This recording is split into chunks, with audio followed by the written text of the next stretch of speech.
Oh, awake. I mean, wake up. Wake up.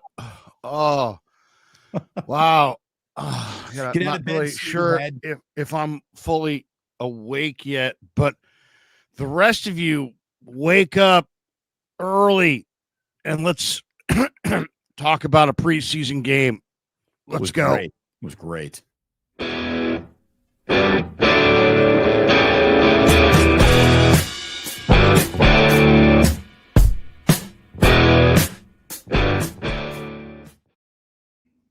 Good morning here on a special Sunday wake up after the 49ers play. Larry and I go live. Dems the rules. And even though we're a little late today, it's great to have you all here for the live stream. Thank you very much. Like and subscribe to both YouTube channels. We are going to be covering the 49ers for you all season long. And the preseason first look didn't exactly go according to plan.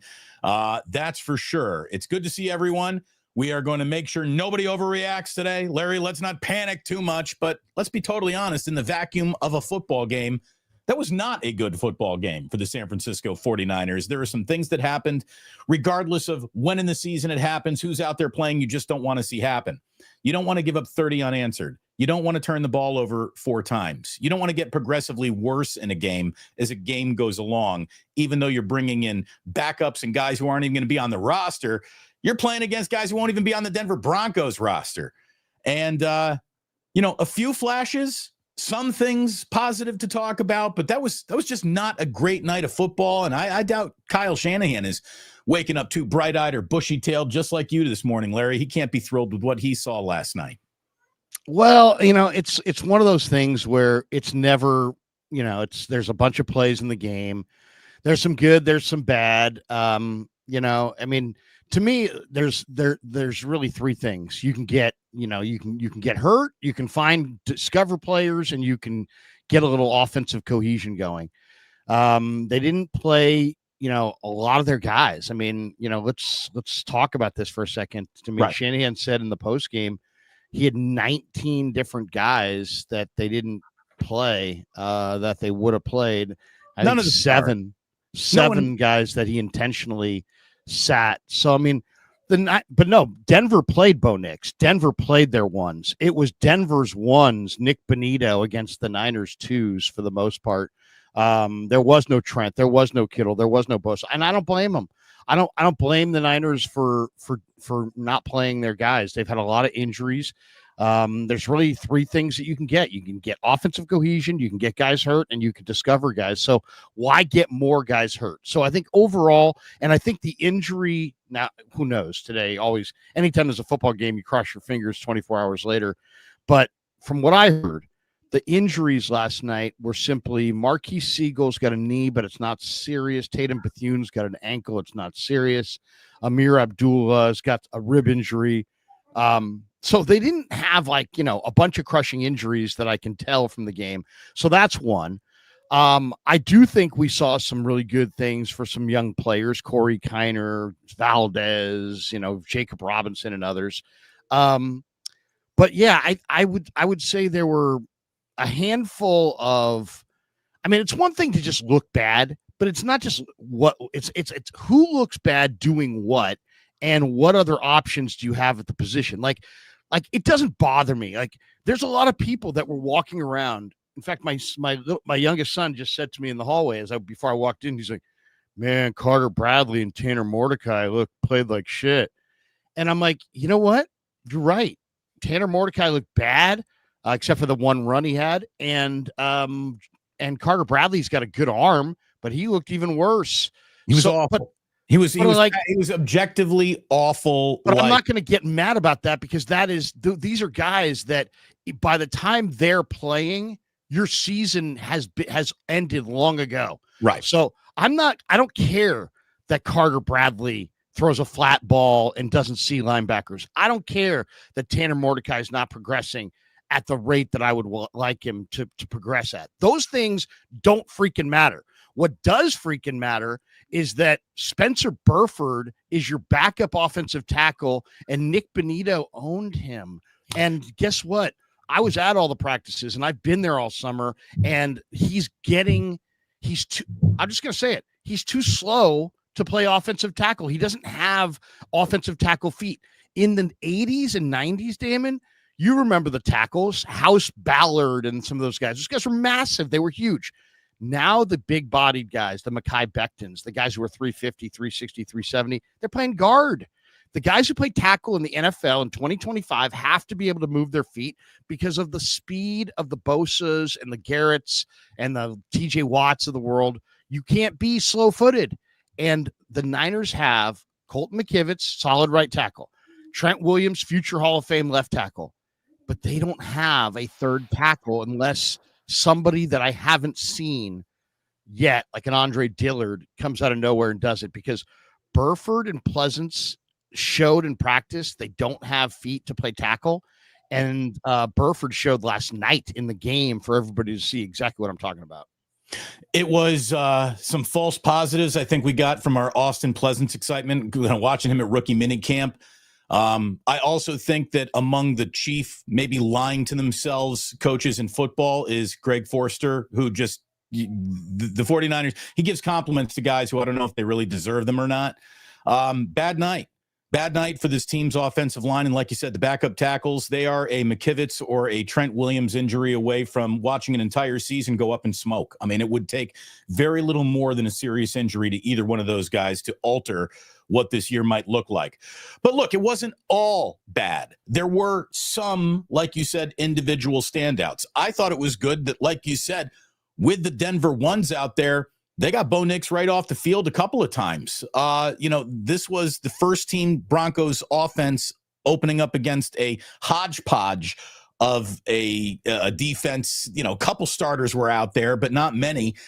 It looked good at a few times defensively. I thought that Chase Lucas really flashed. What a great blitz was dialed up to cause the safety.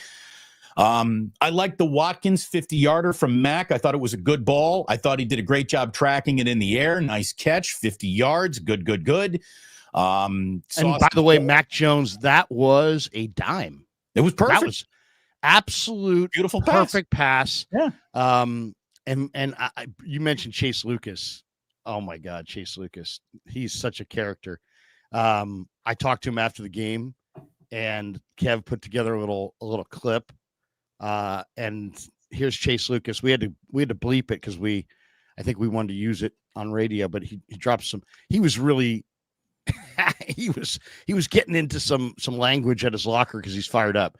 But he's my guy. So here we go. Here's Chase Lucas, Damon. I'll share the screen for you.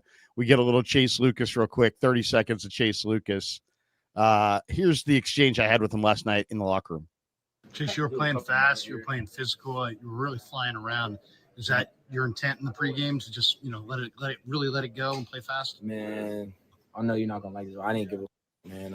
I told him, I was like, look, bro, at the end of the day, if I see 2x2 B gap, I'm shooting that B gap. I don't care if I knock myself out. So I'm thankful for the opportunity that Solid and Kyle Shanahan have given me to go out there and play for the whole game. I just made the most out of it, to be honest. He looks over at the PR guy. He's like, I know you're not going to like this. And then he drops an F-bomb. I like a guy who's like, man, I don't care if I knock myself out playing here tonight. That's good. Look, he had a good game. He had the greatest game I've ever seen, Damon. That's the greatest. That is whatever Chase Lucas's greatest game was, that had to be it. He was everywhere. He made a bunch of tackles. He was physical. I mean, Damon, this guy was, I'll say this, and I kind of made a wisecrack. He was the guy that was woofing the most in the Thursday joint practices. Him and JL Skinner went nose to nose, and man, they were talking trash to one another. And I was thinking to myself, look at Chase Lucas. He's the guy talking trash. Is he even going to show up in the game? And then sure enough, in the game, Chase Lucas shows up and was fired up and played amazing. I don't know if he's going to make the team, but man, he made an effort to make this team last night, and it was something to behold. If last night means anything, he's on the roster, right? Right. Unfortunately, it might not, but yeah, I know what you're saying. We've seen good preseason performances get unrostered in our past, and it is probably going to happen again. Sebastian Valdez is another one of those guys that a lot of people are talking about today. You and I have been talking about him for a week or two now, and I mean, I've walked up to you at training camp and just said, Larry, I don't know what it is I'm talking about, or this guy's on this team. I mean, he just looked the part. Last night, he played the part. I thought that CJ West had moments that were good. I thought that Khalil Davis's sack came through the door that his pressure and pocket collapse opened. Did not see an awful lot of Alfred Collins.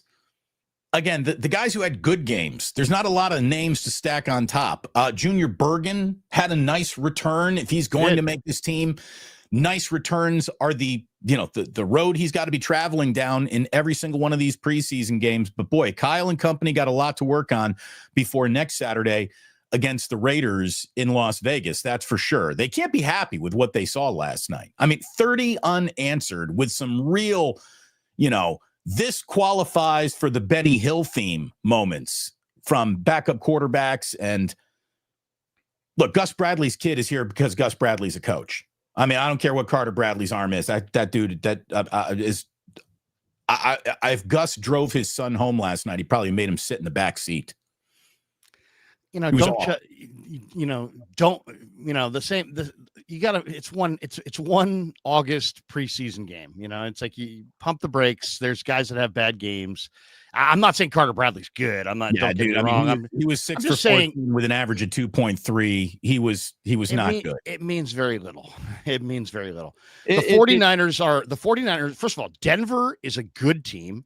Denver had the third best defense in football last year. Denver's defense allowed 18 points a game last year. It's one of the best defenses top to bottom, and they added Jedi Barron, and they're better than they were a year ago because many of their guys are right in the prime of their career. So you have a really good Denver defense. You have the 49ers down 20 players on a roster that, quite frankly, is thinner. Do they have some good first-team talent? Yeah.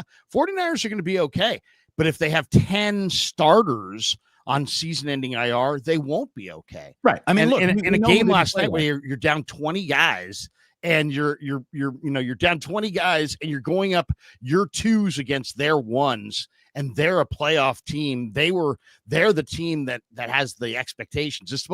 They're the team that's supposed to be right inside their Super Bowl window. The Niners, according to people, are the team that, is either missed their Super Bowl window with the last group or isn't in the Super Bowl window with the new group. So they're in transition. So I don't really take too much away from last night. I agree with you, but if Bradley don't overreact to a preseason game is what I'm saying. If Bradley gets cut today, what NFL team's picking him up? I don't know. And it doesn't fucking matter because we're talking about a third and fourth string quarterback. Your first string quarterback is really good. Your backup quarterback played really well. Not bad. So I'm not going to sit here and be like, dude. Right. Well, we're not here to burn anybody down today. We're not going to overreact. What did you think? I mean, to be honest, in this game, if you really want to say, like, if we're gonna look at yesterday and be like, yesterday means everything, then Bo Nix sucks and Jarrett Stidham should start because Bo Nix was 6 of 11 for 31 yards. Didn't look all that good. Wasn't great. But Jarrett Stidham came in. And he came in against now, not even the Niners backups. You're talking about the Niners injuries. Then the backups were playing. So now the backups, and he did whatever he wanted. He was 14 of 15 for 136 yards and 2 touchdowns. The surprising thing was that the Niners had a couple sacks. The Niners had very little pressure up front. And people are like, oh, Alfred Collins. Alfred Collins is a gigantic defensive tackle who is, based. He was drafted based on his run defense. He's not a pass rusher. So if you expect him to rush a passer, he's not going to rush the passer. And then he plays with too high of a pad level. Yeah. He wasn't my favorite pick. I mean, I got to be honest. I liked other guys a lot more. I liked CJ West a lot more, and I have this summer. But Alfred Collins is getting better, and Alfred Collins eventually, is going to be fine. He's going to be a good run defender, clog up blockers, absorb offensive linemen, allow other guys to make plays. But he is that guy who's kind of his job is to absorb offensive linemen. So his job is to let other people make the tackles. He needs to be double teamed. If he's double teamed, he's doing his job in some way. He's not going to have stats. My point is, if you're one of these stats guys, you're not going to like Collins. He's not going. He's Javon Kinlaw. He's got very little sack potential. He's going to sack the quarterback twice a year, 3 times a year. He's not a sack guy. He's got to be a powerful run defender. And even so, even as a run defender, he plays with too high pad level. He loses power. He's really young. He needs coaching. He needs tutelage. They drafted him with a long-term upside potential, but it's just like I saw so many people killing him yesterday. It's like, yeah, he's a defensive tackle who's not a good pass rusher, who's right now his pad level's too high.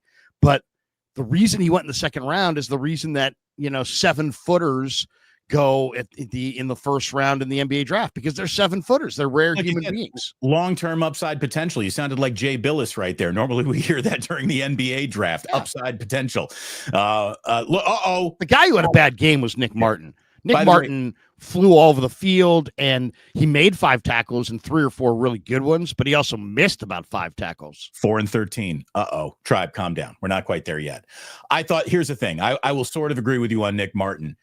He flashed for right reasons and he flashed for wrong reasons, but at least he was around the ball. Like, at least he's putting his helmet into the play. I'll give him that much. He is in the frame. So, okay, first ever professional game for a guy a lot of people think was overdrafted.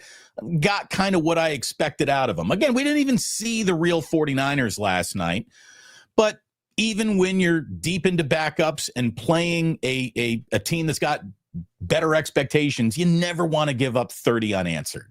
You never want to turn the ball over 4 times.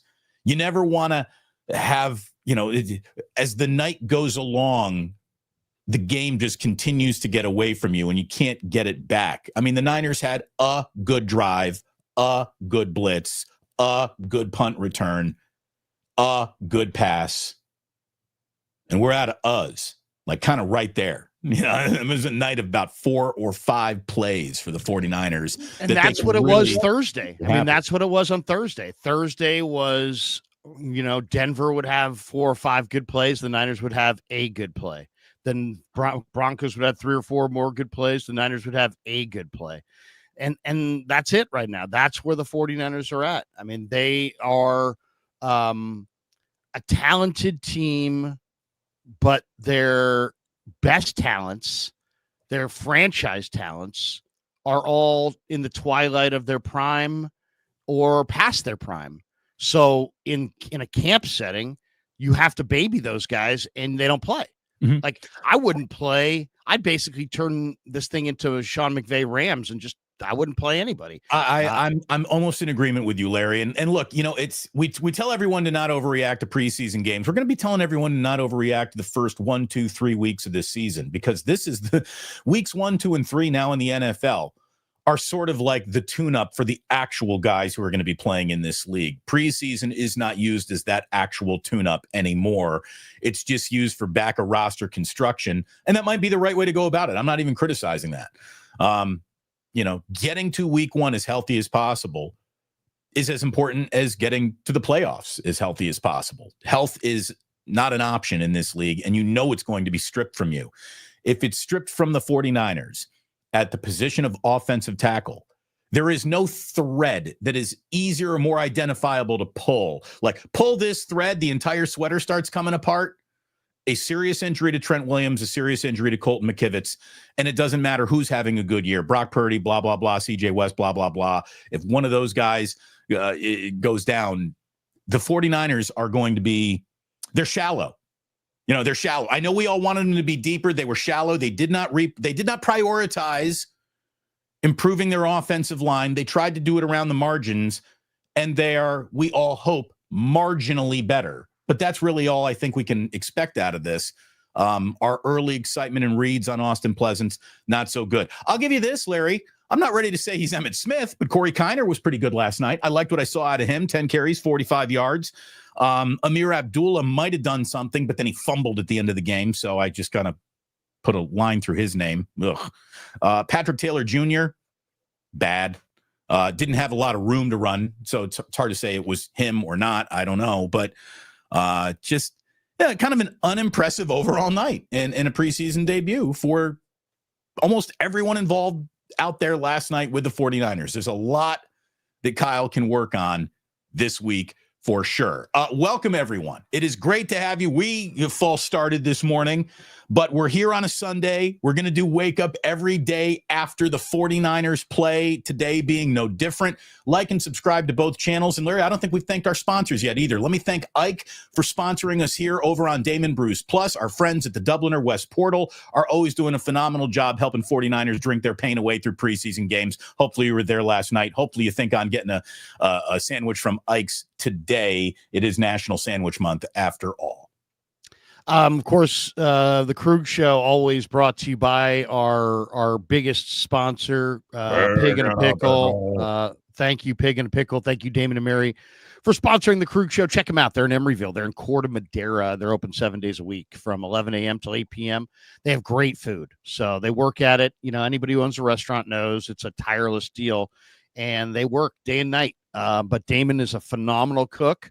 They put out amazing barbecue, and check it out. Check it out. I have lots of people who do and send me pictures and reviews. So thanks to them. Also, thanks to Sharp Corners Sports Cards and Collectibles down in Pacific Grove, California.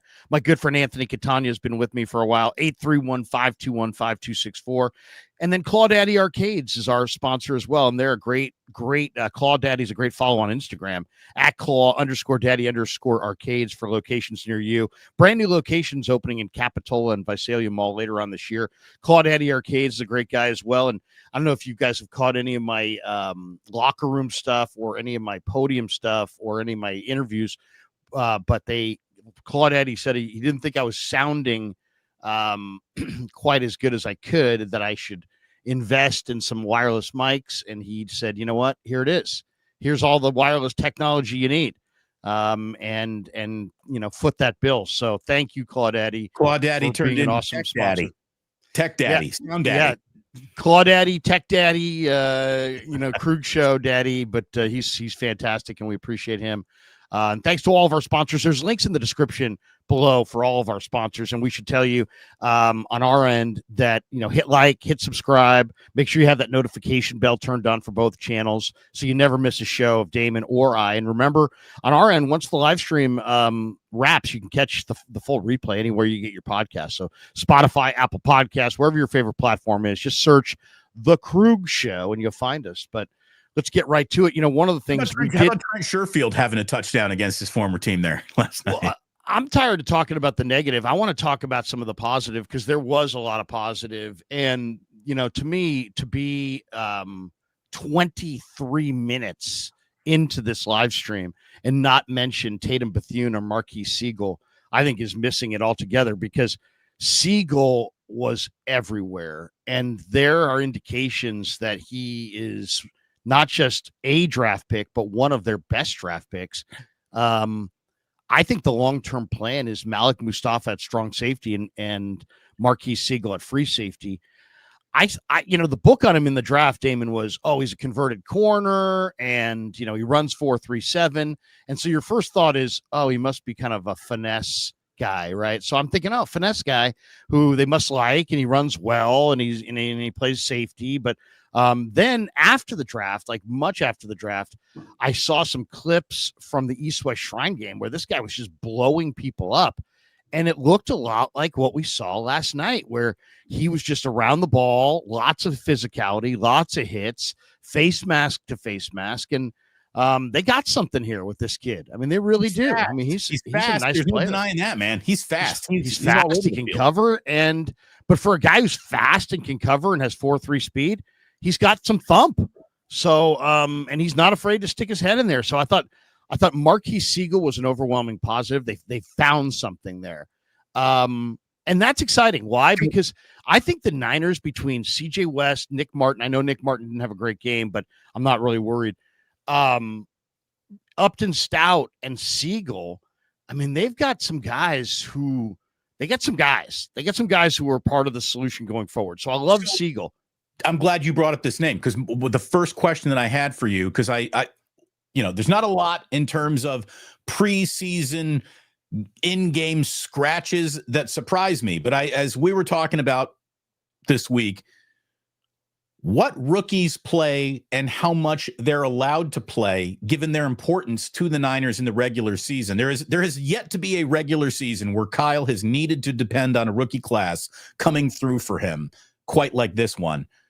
When Upton Stout was a pregame scratch, I thought, so that's it? He's already getting veteran treatment? He's that important and in the mix to be this team's starting slot that he is, or a slot corner that he's not even playing tonight? Wow, good for Upton Stout. But no, there was an injury that I heard post game. There was a little injury that prevented him from playing in that game. It wasn't just we believe in him that much he doesn't need any seasoning. But I really wanted to see Upton Stout out there. I think he is going to be a guy who changes the way everything plays. In the meantime, Derek Canteen had a pretty good game last night, I thought, Larry. Derek Canteen was all over the place. The team's leading tackler, as a matter of fact, along with Chase Lucas. But here's the thing about this.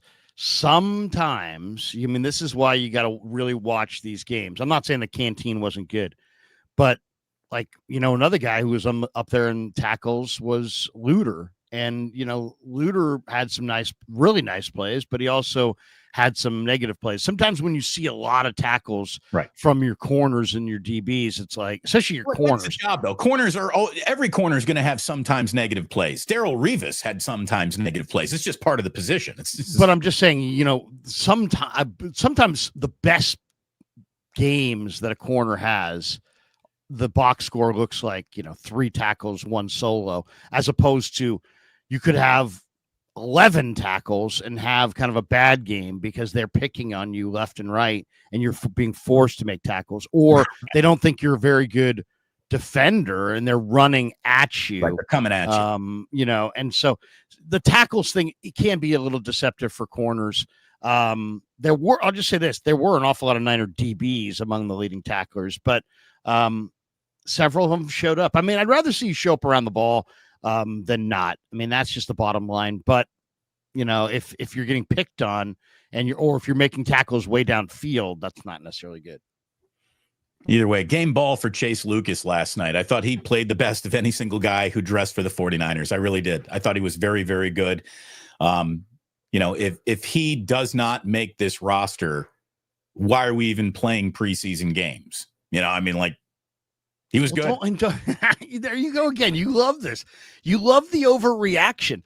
It's an overreaction to say that if he doesn't make the team, it's a position. Like what's going on? It's a position they're thin at. I think, it's one game. This guy's a lifelong special teamer. He doesn't have a lot of plays from scrimmage. I agree. It was a nice game for Chase Lucas. I won't go any further than that. I don't think he's a lock to make the roster. Even in a thin roster, I think he'll struggle to make the roster, but he helped his chances. There's no question about that. He helped his chances. I thought Junior Bergen roster helped his chances too. Junior Bergen, they really want to be on the roster. So I think Junior Bergen, he's got a major advantage. All I'll say about the Junior Bergen return is I was watching on the binoculars and it was a beautiful setup. Now, I don't know if that was Boyer or if that was the coverage unit or what, but I looked up and I'm like, everybody's on the left side of the field. If this guy can make one stutter step and free himself, he's got the whole left side. But maybe that is some of the genius in being a really good return guy, is seeing the lane develop very quickly and naturally, because the lane was there and he took it, right? It wasn't like he weaved his way through a bunch of bodies. It was a major lane on the outside, but he identified it and attacked it. So I haven't seen enough of Junior Bergen to say that's all Junior Bergen, you know what I mean? Or if that was fortunate, but we'll find out. It was a really nice return, though, and it's the kind of return that Niner fans are not used to seeing. We don't see them very often under Kyle Shanahan. We really haven't. It's been a pulling teeth to get good effort on punt return since the guy got here. So not bad. Not bad at all. I was happy with that. Happy with what I saw there. All right. Spread more sunshine around. But I mean, that's. I mean, I know what you're saying. I know what you're saying. He looked good. He definitely looked good. He had a great game. It was one of his greatest games. Nothing, Chase Lucas is getting up this morning going, "Woo, I'm something." And Junior Bergen, I should feel good. Now, look, I used to joke about this with the Butcher Boy all the freaking time. We call it a good day out of nowhere. We would call it the Kentwan Balmer day. Kentwan Balmer was among the greatest preseason running backs the 49ers have ever had. And then he was just instantly forgotten about. Who? Kentwan Balmer, gone. So, Chase Lucas might be the defensive Kentwan Balmer of this team. I get it. But man, it's just early. It's just early. It's early. We got to, and also Lucas is interesting because he really is thought to be just a special teamer who can't play from scrimmage. He's never really had much opportunity from scrimmage. He's also seemed to be a little light and not like the most physical guy, but man, he brought it. I mean, he really brought it last night. And this is what happens because half dozen of these guys, this is Super Bowl Sunday, man. It's Super Bowl Sunday for Chase Lucas's of the world because a cutdown's looming and the decisions on that cutdown will probably get made in the next 10 days and the players know it. So they're going to fly around and make plays. But I thought the guy who had the best day was Tatum Bethune. Bethune is an interesting guy from the standpoint of, he was a great player at Florida State. I mean, he had a ton of tackles, but he's 5'11", 230, and he ran a step slow. But then, he had just the regular college body. But like somebody talked to him and told him exactly what he needed to do, right? And told him, hey, it's not about your instincts. It's not about learning the defense. You just got to get faster because you're too slow. You're a step slow right now. Well, I don't know who told him that. I haven't talked to him about it yet. I will as soon as the locker room opens and we get a chance to, because I'd love to know who hatched the idea of, really reproportioning his body, because that's what he did. He really aggressively changed his body. He's lost some bad weight. He's dropped his body fat. He's added some muscle. He's picked up a step. And now he knows the defense even that much better. I thought he was awesome, man. I mean, the box score says 6 tackles, but he had 5 other solo tackles. So, I mean, he had 6 total tackles, 5 solo. It just seemed like Bethune, I kept seeing 48, and he got dinged. He came out. But he went back in, and it's just like that guy's got real great instincts for inside linebacker. And if he can find an extra step of speed, it's no different than Brock Purdy going to Jacksonville and finding a little bit of extra velo on his fastball. It just allows him to complete those passes. That extra step of speed could be the difference between Bethune finding his way to a starting position in the NFL as opposed to lifelong special teamer or guy who's, plays for 9 teams and has cut a bunch and is a practice squad guy. So I thought Bethune, who redid his body, has looked great in camp. He fired a huge shot that says, I belong on this football team. And I think the linebacking core for the Niners is really probably the best looking unit that they have. Well, and again, we didn't even see the full throat of it, not even close last night. Bethune did look good. Again, I saw somebody in the chat saying they're not talking about Nick Martin for a reason. No, you joined us a little late. We already talked about Nick Martin. Look, not great, but he's around the ball. Like, that's where it all starts. Are you around the ball? Then we'll work on the tackling. Then we'll work on, making sure that the play happens and you make the play. But he was around the ball. I'll give him that. Sebastian Valdez, again, half a sack last night out of him, around the ball, in the play, making something happen. Liked what I saw there. Dallas Flowers, I wrote his name down once or twice. I don't know why, but I thought he was okay. I still haven't really rewatched this game yet. I'm going to do that. I Larry, I've got 30 children coming over to my house today for a joint birthday party for my 2 sons. Would you even like to guess how much a clown in San Francisco charges for an hour for a kid's party? $350. You're off by $100. $450. $450. $450. I've spent less hourly lawyer fees than we're going to have. He has assured us it'll be a generous hour. Like if the whistle blows and his 60 minutes are up, he's not going to leave the line with the kids standing. Is it a female clown that strips? No, it's Boswick. Boswick the clown is this guy. He's crushing us. $450 an hour for a clown. These balloon animals better be spectacular, Larry, is all I'm going to tell you. Jesus. I mean, spectacular balloon It's funny what birthday parties have become in 2025. It's like, hey, man, come over. We're doing face painting. Oh, you're doing face painting? Fuck that. I got face painting in a jumpy house. Oh, you got face painting in a jumpy house? I got face painting in a jumpy house. I got a goddamn donkey. Oh, yeah, you got a donkey? I got a clown. I got a jumpy house and a clown and face painting and a donkey and a... Oh, really? Yeah. I got a person who's going to come and paint fake tattoos. Oh, really? You know, it's like, Jesus. You want to know what the biggest what happened to the goodie bag? And I remember when I was a kid, I had a birthday party. I got 12. I invited 20 kids. We all played football in a public park, and I got like 12 Nerfs. Remember Nerf footballs? Mm-hmm. I got like 12 of them. I have Nerfs in every color. Now it's like, Jesus, that is amazing. Dude, I'm dead serious. You know how long it's been? Do you have any celebrities coming to the party? You know how long it's been since I made $450 in a single day, much less an hour. Did I hear on YouTube? What am I doing on YouTube? Why am I hosting Wake Up? I should go be a fucking clown, Larry. Look at this though. You mentioned Valdez. I'm gonna share the screen on Valdez. Our friend Raj from RSF 49ers put this little clip out. Watch the Valdez clip here. And it hasn't been easy now, the way they had to. Hold on. Easy, T-Rock. By the way, did you see how much larger Tim Ryan is than Guy Haberman? The two of them sitting next to each other. I only watched half the game, but I thought Guy did a nice job. But here's a little handoff, and there is Valdez right there. Love that. And that's kind of what he does. And that was Bradley Annai next to him. I thought Bradley Annai was another guy that looked good, Damon. There was another play where Bradley Annai forced the pressure and somebody else got the sack. I don't know if it was the Clea Davis sack, but Bradley Annai is a work hard guy, and Valdez is interesting. I thought both those guys look pretty good. Definitely, you know, it kind of goes to show that what you're watching in practice does matter, because Valdez is doing this in practice. He's quick, he's strong, and he's getting into the backfield. He's making a lot of plays. And that's what he does here. I mean, look at this. Wait, let's just go back to that real quick. Look at that replay.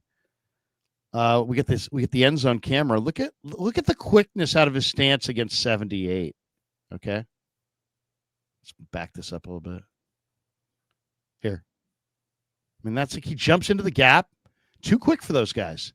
And that's really what happened a lot. And this guy also, who's too quick for those guys, also has 34 reps at 225, so he can bull rush them. So it's not like he just has to beat them with quickness all night. And if he doesn't win with quickness, he doesn't win. No, he can bull rush you. So yeah, I mean, Valdez was a real positive for sure. And I thought overall, I talked to CJ West in the locker room. I said, CJ, what was it like? He said he had family in from Chicago, and he's really excited, and he's just such a nice guy. I said, CJ, hey man, walked up to him in his locker. I'm like, CJ, hey man, I'm Larry Krueger. You got time? He turns around. He's like, yeah, let me just give me a second here. And he turns around, and then he offers his hand. He goes, what's your name again? I said, Larry Krueger. He said, Larry, nice to meet you, Larry.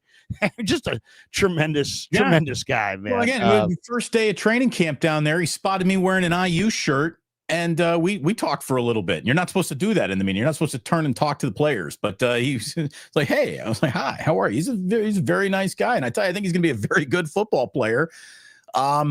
He's going to be a very good football player. Here's 20 seconds with him, just so you get a vibe for it.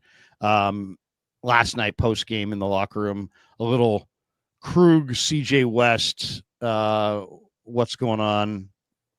And then Lombardi jumped in. Here we go. All right, we're in the Niner locker room with CJ West after his first NFL preseason game.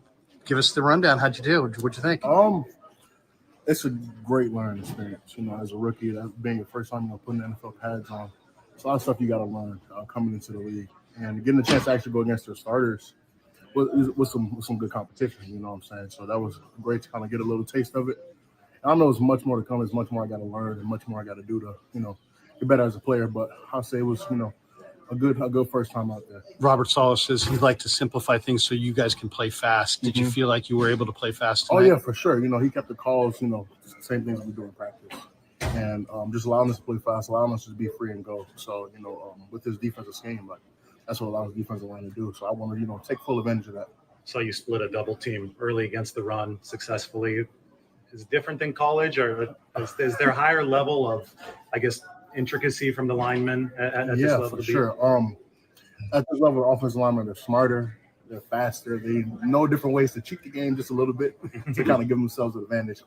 But regarding that, it's just me playing my technique and just playing as hard as I possibly can, and knowing that as a rookie you're going to get humbled. And I'm like, it was very humbling today, kind of going against the starting line, another team, because a lot of stuff you have to learn, a lot of stuff you have to do still to become better. There you go, a little bit of CJ. What a delightful guy, man. That end locker is one of the best lockers to have. You get more spin. You're not in between two lockers. The end locker, it's a good locker to have. It was George Odom's locker last year. If he had been there last year, he would have been a next door neighbor to a Deebo Samuel. So that isn't necessarily always good because you got a bunch of people hanging at your locker. But yeah, no, you're right. The corners is where you want to be. You want to be in the corners and not necessarily in the middle of the room. But I thought that was a really interesting soundbite from the standpoint of, the NFL trench game is a lot of hand fighting. It's a lot of veteran stuff. It's a lot of built up, knowledge. And the Niners are going to be leaning on some rookies, and rookies have a learning experience. I thought they played pretty well overall, but there's a lot to learn, and there's a lot, and they were going up against Denver's ones. Denver's ones are pretty good. So, I think actually, if you ask Shanahan, it didn't look very good last night. And the joint practice on Thursday didn't look that great either. But I think that the Niners offense got exactly what the Niners offense needed. And that was, they like yesterday, a lot of times, Damon, they're very vanilla. They weren't vanilla. They blitzed last night. They had a couple wrinkles. They threw a bunch of things at the Niner offense in practice. I'm not making excuses for the Niner offense. Denver's defense was better, but that's what Vance Joseph gave. That's Vance Joseph's gift to Kyle Shanahan is, we're not just going to come out here and go through the motions. We're going to come out here and throw wrinkles and really test you. And then we're going to get in the game and we're going to play our ones. And if you're going to play your twos, then good luck to your twos against our ones. We're going to give you a little baptism by fire. And that's what it felt like a little bit last night. And it felt a little bit like that on Thursday. So it's humbling. It sends the right message to the young Niners, which is get back to fucking work, because you got a lot of work to do if you want to have a good year this year. So what's Robert Saleh's message? What do you think, Rob? We talked about what Kyle Shanahan might have thought of that. He probably isn't thrilled with the way his offense did or didn't play. Again, 7 points is all they scored last night. It's one of the lowest preseason totals there is. Everybody's out there playing ain't gonna make it, and the Niners ain't gonna make it underperformed more than just about anybody. What do you think? The offense only produced a touch. They had 9 points, 2 from a safety. They had the one Mac Jones drive that looked good where he completed the 50-yard pass to Watkins, and then Patrick Taylor went in for the touchdown run. The rest of the night was sloppy as hell. It was turnovers and turnovers really was their undoing. And also, Benito blew up Burford. To me, they're like if Carter Bradley doesn't look good, I don't care. But if Burford doesn't look good, he's your third tackle. You got a real problem. So I think there were some things that were that have to be examined. I don't even know if Carter Bradley's going to make the team. And I personally don't think the 49ers are going to keep a third quarterback. I don't. I think what they said to you and said to me and said to everybody with their moves is that they're going with 2 quarterbacks, and the third guy is going to go through waivers at the cutdown. So if you want to have a guy who's going to clear waivers at the cut down, that's not a great player. I mean, so that's kind of where they're at. By the way, Jillian just gave me one of these. You know who had the single best night on the 49ers roster last night? Curtis Rourke. he's like, dude, I don't even. That third quarterback spot's just gonna be waiting for me the minute I'm healthy, because this freaking Mordecai guy needs to go down to Spyglass to play some golf. He's not a professional quarterback, and if Connor Bradley's last name were Smith, he wouldn't even be on the fucking roster. So Curtis Rourke, another Indiana guy, hell of a game last night, just doing nothing. He looked. His situation looks really good. He somehow led Indiana on a torn ACL to the college football playoff, which is an amazing accomplishment. And so, yeah, he gets a redshirt year. He's a big kid. I didn't realize how big he is. He's a big guy. Got to be at least 6'5", 6'6", and he's tough. We know that. So, I would say the other spot that 49ers have two real problem spots, in my opinion: offensive tackle, I agree, and defensive tackle. They just don't have a lot at defensive tackle, and how much can their young guys give them, and how much pass rush can their young guys give them? And, to me, it's like, it's all about their defensive line. They have to have a healthy defensive line, or they're not going to win that many games. By the way, I got to give it up to Always Drip right here, who's basically saying we've been trying to find a blue collar D tackle ever since Buckner was let go. Could you imagine if they never had let DeForest Buckner go? How much easier the last few years might have been for this team in terms of there's a position we're constantly worried about. Oh, never mind. We're never worried about it now. Well, I mean, this might be a 49er problem that we could talk about at a longer point in the future. Some people respect the people in their family and their friends greatly. Some people don't respect people in their family or their friends, and they respect people that they don't know way more. And I'm starting to wonder if the 49ers are that team. It's like, so you're not going to respect DeForest Buckner enough to pay him. You're not going to respect DJ Jones enough to pay him, but you're going to go out of your way to give Javon Hargrave, $20 million because he was good for somebody else. It's like, yeah, they made their decisions at defensive tackle and defensive line, between their decision on Solomon Thomas, their decision on DeForest Buckner, and their decision on DJ Jones, might be the reason that they don't have a Super Bowl. Ouch. By the way, did you hear DJ Jones? I think he gave the quote to Mayoko, or maybe it was Lombard. I don't know who it was, but he's just like, yeah, man, CJ West, kind of impressed. They've been trying to find me ever since they said goodbye to me, is basically what he said. And he's right. It's true. The Niners would have beat Miami, or beat Kansas City in Miami, if DJ Jones had been there, because DJ Jones was totally dominant against the run. The Niners were dominant that year against the run, but they weren't in that game, and they lost that game. If they had been dominant in the run, against the run in that game, they would have won that game. I really believe that. I'll take Greenlaw. I go if on Greenlaw, if on DJ. I think Christian McCaffrey hadn't have fumbled on the opening drive, they might have won that game. God damn it. Okay. Let's hit these, because my wife just gave me the. There you go. Tommy Huxley, Burford and Bradley should work at McDonald's. Wow. Big Primo, is rookie readiness on par with previous years? Oh, I think these rookies are ready to roll for sure. Yeah. Let's wait till week 1 before we start talking about readiness. They're going to get their opportunity. Scotty D said, saw young defense making mistakes, but see a foundation that Saleh can build from. There was more life in the first half than most of the games last season. The special teams didn't pee their leg and made plays. Yeah, it was a first preseason game against a good team, and they didn't look very good. There's no question about that. We got this one, Ernberg. Damon being a real negative Nancy. Sheesh. Hey, it was a bad game. It's a bad game. Look, and Ernberg Ernberg's fucking with you, because exactly. Ernberg's the most negative.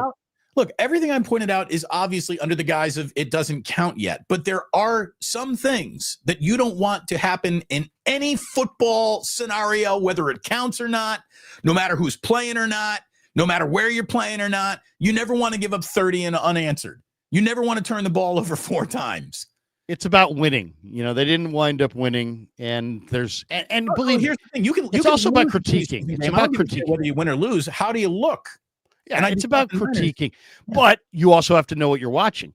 As far as you're watching Denver, a really good defense with ones against the 49ers with a really thin roster going against largely twos, and that's what you got. It's But I not. don't think most Niner fans have that, or either they don't well, I don't want to say they don't have the sophistication, but if you're watching from the upper deck and you're not watching on the binoculars, you may not even realize who's in there and who's not in there. Right. I mean, right. it's really it. You're right. You're watching two uniforms, and one uniform was a lot better than the other. But the why is why you come and watch Wake Up the following morning. Thank you for being here. Like and subscribe. It is not an exaggeration, Larry, to say that the entire preseason kicks off with one of the single best opponents the 49ers are going to play all year. The Denver Broncos are one of the best teams, maybe the best team on their schedule. Preseason, regular season, just who's on the schedule? Denver Broncos are a damn good football team, and they were the better football team last night. And Thursday. Fuji Simeon, how was the media food, Larry? I.e., with the new funds from selling parts of the team, the organization should serve House of Prime Rib every home game day for media. Well, I mean, chicken fingers you got, right? Chicken fingers. The food was not weak. Let's just say it's preseason for the food as well. Okay. It was bad nacho bar chicken fingers. I felt like there were some Jimmy Garoppolo hamburger buns there. You know what I mean? There was some, DJ Jones has been gone a while, but some of that stuff seemed to be maybe from his era. Would you say it was the Kentuan Balmer of concessions? I like a mature player. I don't know if I like a mature bun. Fuji Simeon, Larry, how did the new renovations at Levi's look, i.e. the bigger screen, the Wi-Fi, et cetera, of revamped media room? Well, the Niners locker room looks nice. The video board is massive. And yeah, they've dressed that place up quite a bit. Yeah, I mean, I don't really care at the end of the day. I mean, it looks fine. It was good. If the fans liked it, I'm all for it. I'm all for helping our fans. The media room was not revamped. It looks exactly the same, but everything else, the Wi-Fi is definitely better. Definitely better. I mean, I'm uploading videos in like 30 seconds where a year ago it took me 5 minutes. So the Wi-Fi is definitely cooking, and the bigger screen is undeniably awesome. There's no question about that. It's pretty sweet. A couple more windows though in that press box. It's Bob Lang's fault. Bob Lang, who's now with the Eagles, enjoying, I'm sure, cracked open media windows at Lincoln Financial, left us with a freaking aquarium to hotbox in. That's why I don't go to games anymore. It's actually cold inside, though. It's freezing. It's funny. It's like you'll be sitting there on the glass and people will be dying, and you're looking at them on the binoculars on the other side, and they're dying, sweating, and they're dying. They're literally sitting there sweating their asses off, and I'm sitting there, with like wishing I had a sweatshirt because it's so freaking cold. Jonas Johansson. He's from Jurgen Flurgenville. Kyle is so stubborn that it's annoying in year number 9.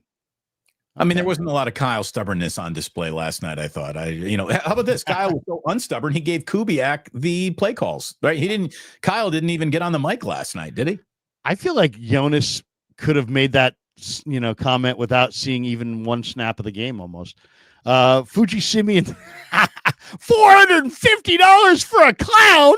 What's the rate for a babysitter? Exactly. And by the way, babysitters are anywhere from 25 to 35 an hour. Dude, my son house sit for our neighbors, and they paid him $100 a day. I was like, Christ, I'll house sit. I'll stop by on my way to Levi's. I'll fucking house paint. I'll sit. I'll sit there. I'll lay in your house for $150. Monkey Boy 12th, interesting title. This is $5. Damon, for $150 and a slice of cake, I'll fail so bad at magic tricks, I'll get laughs from the kids, and every kid is walking away with a snake balloon animal. I'm sorry. Snake. The real clown couldn't show up, but Monkey Boy 12th is here today to blow up long balloons and hand them to you. Congratulations. Hey, can I just say one commentary? I'm not going to tell people how to raise their kids, but I have raised 4 kids, and I've seen a lot of videos of birthday parties online. If you're doing a party and you're paying for something that is going to make the kids have traumatic moments in their life in the future, save your money and not have trauma. I saw somebody had a birthday party. You probably saw this as well. They hired a gigantic Incredible Hulk, and he kind of fell down, and the kids were all like 3 and 4. And here they see this gigantic Incredible Hulk, and he fell down. They kind of fell down towards them. They were running in terror. I mean, I swear, people leave. I mean, people in real terror looked less scared than these kids. I mean, don't terrorize your kids. And what people do to announce the gender these days, gender reveals are insane. Don't hurt yourself doing a gender reveal. Fish are relaxing. It might be early, but I want to see Lucas get a few reps next games over Luter, and Flowers has size and better hips and feet. Oh my God. By the way, Flowers, you mentioned, came with Gus Bradley from Indianapolis. Dude, he's got absolutely the perfect body and build to play corner. And Luter, if Luter could fulfill his potential, Luter and Flowers could be really, really nice. As far as Chase Lucas, on the team, Larry, Captain Chase Lucas. He played hard last night, that's for sure. Angel Murillo, how do I roll my R's? Murillo. Damon, you should hire Carter Bradley as the clown. He'd just be dropping balloon animals. We're not even handing them to the kids. Can't even complete a 3-yard swing pass with the balloon animal. He wanted to throw a balloon animal to the kid, but he threw it to Damon's wife. He wanted to throw a balloon animal to Jack, but he threw it to Damon. He wanted to throw a balloon animal to Ozzy, but he threw it to the neighbor. It's Carter Bradley, everybody. Them space guy. Hey, Krug and Damon, love the show. Will you guys be at the Niners-Chargers preseason game? Go Niners. I definitely will be there for the preseason game. We will definitely be on the next morning. Damon, are you planning on making it down for some games this year? No, I mean, let's be completely honest. I have no problem saying this. I watch the game. God, you guys know how intense I am, and you know I'm watching with binoculars that are huge. And yet, when I do a post game and I get on there with Damon or Kevin or anybody, I will ask them what they thought, because the TV version is better than the stadium version. There he is. This is Oz. Ozzy's turning 4 years old in about a week from now. Jack just turned 6 years old. So today is the joint birthday. Big day happening. Got your little puppy with you? Is that Snoopy? The puppy. You get the puppy. He's called Maui. Maui is the name of this puppy. Maui. Right? Okay. Maui. There you go. There we go. But yeah, as you can see, Larry, my show has come to an end here today. Last one. Here we go. Fish are relaxing. Not saying he's Pro Bowl, but the kid earned a chance. Just a few reps. See what he has outside. Oh, he's talking about Chase Lucas. Captain His Lucas hips are more fluid. Larry, and he has length. Hey, you know what? If he plays like last night, he'll be on the team. Captain Lucas. Hey, thanks for watching, everybody. Really appreciate it. And yeah, Larry, honestly, I do a better job, I think, covering this game from right here in my house than I do it at Levi Stadium. And the you get replays, you get commentary, you've got people. You can watch it again. So we're going to be here doing live watch parties. And you did do the live watch party? I did. How'd it go? It was great. It was fun. I tell you what, I'm going to be breaking up with DirecTV though. It's time for me to just go full YouTube here, because I had you're behind glitching. I was glitching too much, so I didn't like that. I got a boogie. Thanks to everyone for watching. Really appreciate it. And Larry, go good Niners. To see you. Go Niners. We'll bang bang clown gang. Have a great Sunday, everybody. Ozzy, happy birthday. You say thank you, Larry. Thank you, Larry.